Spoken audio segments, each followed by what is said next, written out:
Fil-mozzjoni Franco De Bono qal li huwa inaċċettabbli li fis-sena 2012 l-estensjoni tal-power station titħaddem bil-heavy fuel oil, żejt li jinkwina jikkawża mart u li huwa ta' detriment u teddida serja l-ambjent u għas-saħħa tar-residenti taż-żona u l-madwar.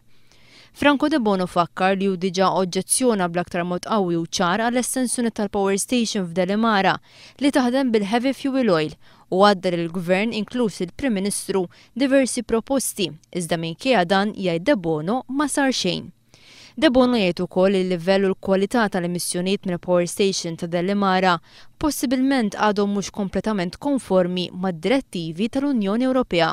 Fl-istess waqt jinnota li l-inħawi diġà tibatu minn deficit ambjentali u infrastrutturali perikolus, riżultat ta' snin ta' abbandun. Fil-mozzjoni li ressaq Franco De Bono jgħid li l-estensjoni m'għandix titħaddem bil-heavy fuel oil, iżda bil-gass jew fuel ieħor li jħammeġ anqas mill-heavy fuel oil. Fil-mozzjoni De Bono jgħid ukoll li b'mod immedjat għandu jiġi rilokat għal sit aktar xieraq l-operat tal-Petroleum tal-Enemalta b'tali mod li jitneħħew it-tankijiet li hemm fis-sit magħruf bħala tax-Shell f'Bir Żebbuġa u li fihom jinsabu ħażniet ta' ammonti kbar ta' fuel.